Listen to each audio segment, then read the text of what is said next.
2026 কি এখনও আপনি আপনার প্যান কার্ডের সাথে আধার কার্ডের লিঙ্ক করাননি, তাহলে কিন্তু আপনি সবথেকে বড় ভুলটি করছেন আপনার প্যান কার্ডকে আধার কার্ডের সাথে লিঙ্ক না করে। কারণ গভর্নমেন্টের নিয়ম অনুযায়ী প্যান কার্ডের সঙ্গে কিন্তু আধার কার্ডের লিঙ্ক করাটি বাধ্যতামূলক। তো এর আগে কিন্তু ফ্রিতে কিন্তু প্যান কার্ডের সাথে আধার লিঙ্ক হয়েছে, তবে সেটিকে ফ্রিতে না রেখে এখন কিন্তু ফাইন নেওয়া হচ্ছে, সেটা কিন্তু বরাদ্দ করা হয়েছে 1000 টাকায়। তো আপনারা যারা এই 1000 টাকার ভয়তে এখনও প্যান কার্ডের সাথে আধার কার্ডের লিঙ্ক করেননি, তো 2026-এ কিন্তু সবথেকে বিপদে কিন্তু আপনি পড়তে চলেছেন। এই কারণেই, কারণ যদি আপনি প্যান কার্ডের সাথে আধার কার্ডের লিঙ্ক না করান, তাহলে কিন্তু আপনারা আইটিআর রিটার্ন করতে পারবেন না। নতুন করে ক্রেডিট কার্ডের অ্যাপ্লাইয়ের ক্ষেত্রে হয়তো সমস্যা হতে পারে, বা আপনার যে মিউচুয়াল ফান্ড, আরডি, এফডি বা শেয়ার মার্কেটে ইনভেস্ট করেন, সেগুলো কিন্তু সমস্যার মুখোমুখি হতে পারে আপনি যদি ভবিষ্যতে কোনো বড় লেনদেন করেন বা বড় ট্রানজ্যাকশন করেন বা ডিজিটালি কোনো লেনদেন করেন, সেগুলো কিন্তু বড় সমস্যার মুখোমুখি হতে চলেছেন। তা কীভাবে এই প্যান কার্ডের সাথে আধার কার্ডের লিঙ্ক করবেন, এই নিয়ে কিন্তু আজ চলে এসেছি আমি প্রীতম ইলেকট্রোটেক চ্যানেলের পক্ষ থেকে। তা চলুন শুরু করি আজকে সেই লং ভিডিওটি। সবার প্রথম আপনার ডেস্কটপে বা ল্যাপটপে যে ইনকাম ট্যাক্সের অফিসিয়াল ওয়েবসাইট আছে, লিঙ্ক অবশ্যই ডেসক্রিপশন বক্সে দেওয়া থাকবে, সেখান থেকে আপনারা ডাইরেক্ট ভিজিট করতে পারেন। তো সেখান থেকে চলে আসার পর দেখুন ইনকাম ট্যাক্স ডিপার্টমেন্টের হোম পেজে চলে আসবেন। এখানে দেখুন অনেকগুলো অপশান কিন্তু অ্যাভেলেবেল আছে। তার ঠিক 3 নম্বর অপশান শেষের দিক দিয়ে লিঙ্ক আধার, এই অপশানে এসে ক্লিক করতে হবে। তো এখান থেকে ক্লিক করার পর সবার প্রথম কাস্টমারের এখানে প্যান কার্ডের নম্বর যেটা আছে এবং আধার নম্বর যেটি আছে সেটি কিন্তু এন্টার করতে হবে।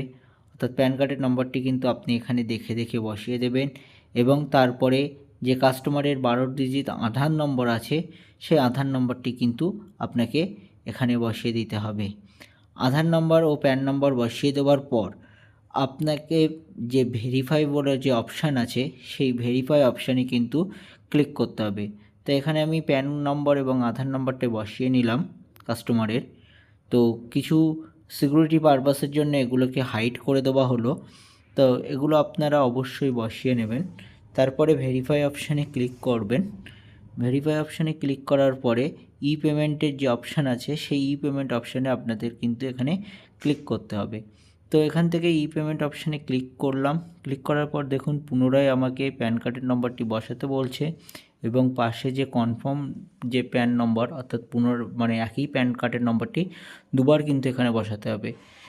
বসানোর পর কাস্টমারের যে মোবাইল আছে, অর্থাৎ কাস্টমারের কাছে যে মোবাইল ফোনটি আছে, সেই মোবাইল ফোনের নম্বরটি এখানে বসিয়ে দিতে হবে। এখান থেকে কিন্তু কাস্টমারের মোবাইলে ওটিপি সেন্ড হবে, এবং সেই ওটিপিটি কিন্তু আপনার দরকার এই পেমেন্ট করার জন্য। তো এখানে আমি দেখুন কাস্টমারের মোবাইল নম্বরটি আগে বসিয়ে নেব। বসিয়ে নেবার পরে এখানে কিন্তু যে কন্টিনিউ অপশান আছে সেই কন্টিনিউ অপশানে ক্লিক করব। তার সিকিউরিটির কারণে কিন্তু এগুলোকেও আমি কিন্তু হাইড করে রাখলাম। তো এখান থেকে কন্টিনিউতে আমি যদি ক্লিক করি, তা দেখুন কাস্টমারের মোবাইলে কিন্তু 6 ডিজিট ওটিপি সেন্ড হয়ে গেছে। তো এই 6 ডিজিট ওটিপিটি বসিয়ে দেওয়ার পর দেখুন এখানে কাস্টমারের নামের কিছু অক্ষর কিন্তু এখানে শো করবে এবং প্যান কার্ডের নম্বরটি। তো কন্টিনিউ অপশানে ক্লিক করব। কন্টিনিউ অপশানে ক্লিক করার পর দেখুন আমাদের সামনে 3টে অপশান রয়েছে। তাই 3টে অপশানের মধ্যে প্রথম অপশান ইনকাম ট্যাক্স, এখানে প্রসিড অপশানে ক্লিক করব, এবং যে সাল যেটি আছে 2026-27 সেটা আমরা সিলেক্ট করব। করার পরে ঠিক লাস্টের দিকে চলে যাব। দেখুন যে অপশানটি আছে যে পেমেন্ট যেটা 500 টাকা শো হচ্ছে, ওখানে ক্লিক করব, এবং ক্লিক করার পরে প্যান আধার লিঙ্ক অপশানে ক্লিক করার পর দেখুন আমাদের সামনে কিন্তু 1000 টাকার এটা চলে আসবে। এরপরে আমাদের কন্টিনিউ অপশানে ক্লিক করতে হবে। তো কন্টিনিউ অপশানে ক্লিক করার পর দেখুন এখান থেকে কিন্তু অনেকগুলো মেথড আছে, আপনি যে কোনো একটা চুজ করে নিতে পারেন আপনার পেমেন্ট করার জন্য। তো সবথেকে ভালো যেটি হয় আমি বলবো যে ইউপিআই পেমেন্ট গেটওয়ে বলে যে অপশানটি রয়েছে সেটা কিন্তু করতে হবে। তো ইউপিআই পেমেন্ট গেটওয়েতে আসার পর এখান থেকে যে কোনো একটি ব্যাঙ্ক সিলেক্ট করে নিলাম। তা এখানে আমি স্টেট ব্যাঙ্কটি সিলেক্ট করে নিলাম এবং কন্টিনিউ অপশানে ক্লিক করলাম।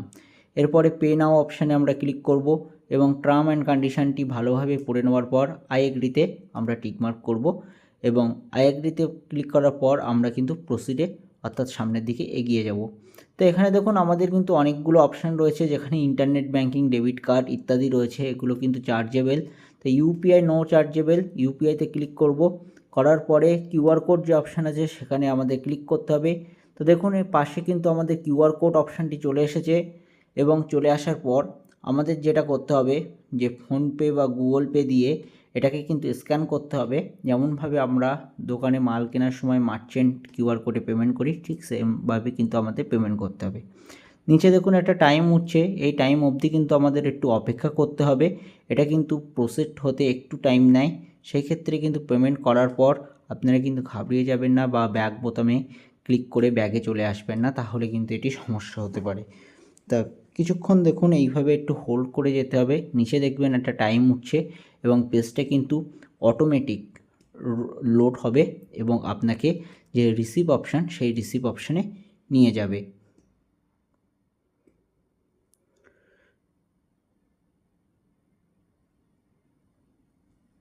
তো দেখুন এখান থেকে আমাদের পেমেন্ট কিন্তু সাকসেসফুল হয়ে গেল। আমি এখান থেকে ওকেতে ক্লিক করলাম। ওকেতে ক্লিক করার পর এখানে দেখুন আমার যে ট্রানজ্যাকশান আইডি সেগুলো কিন্তু শো হবে। হবার পর কিন্তু লোড হবে। লোড হবার পর কিন্তু এখানে দেখুন ডাউনলোড অপশান বলে কিন্তু চলে আসবে। তো এই ডাউনলোড অপশানে এসে আপনার যে চালান কপি যেটা আছে 1000 টাকার, সেই চালান কপিটা কিন্তু আপনাকে এখান থেকে প্রিন্ট আউট করে নিতে হবে, বা আপনারা চাইলে এটাকে কিন্তু সেভ করে রাখতে পারেন। তো এইটি পেমেন্ট করার ঠিক 1 সপ্তাহ থেকে 2 সপ্তাহ পরে কিন্তু আপনি আধার লিঙ্কের কাজটি করতে পারবেন। এই 6 মিনিটের ভিডিওটি অবশ্যই আপনাদের খুবই উপকারে দেবে, যারা এখনও প্যান কার্ডের সাথে আধার কার্ডের লিঙ্ক করায়নি। তো আমি বলে রাখবো যে অবশ্যই প্যান কার্ডের সাথে আধার কার্ডের লিঙ্কটি করান। কোনো দোকানদারের কথায় কিন্তু নতুন করে প্যান কার্ডের অ্যাপ্লাই করতে যাবেন না। সেক্ষেত্রে কিন্তু আপনার নামে নতুন করে যদি প্যান কার্ডের অ্যাপ্লাই হয়, সেক্ষেত্রে কিন্তু আপনার দুখানা প্যান নম্বর হয়ে যাবে। আর সরকারের নিয়ম অনুযায়ী কিন্তু এই দুখানা প্যান কার্ডের নম্বর, অর্থাৎ একটা ব্যক্তির নামে দুটো প্যান নম্বর থাকা কিন্তু আইনত অপরাধ, এবং কিন্তু এর জন্য কিন্তু আপনার জেল ও জরিমানা দুটোই হতে পারে। তবে আজই কিন্তু লিঙ্ক করুন এই ভিডিওটি দেখার পর। আর ভিডিওটি কেমন লাগলো অবশ্যই কমেন্ট বক্সে কমেন্ট করে জানান। আর আপনার প্যান কার্ডটি এখনও লিঙ্ক করিয়েছেন কি না সেটাও অবশ্যই কমেন্ট বক্সে কমেন্ট করে জানাতে ভুলবেন না। তো আগামী ভিডিও আসতে চলেছে যে কিভাবে এই প্যান কার্ডটি পেমেন্ট করার পর আপনারা লিঙ্কের কাজ সম্পূর্ণ করবেন।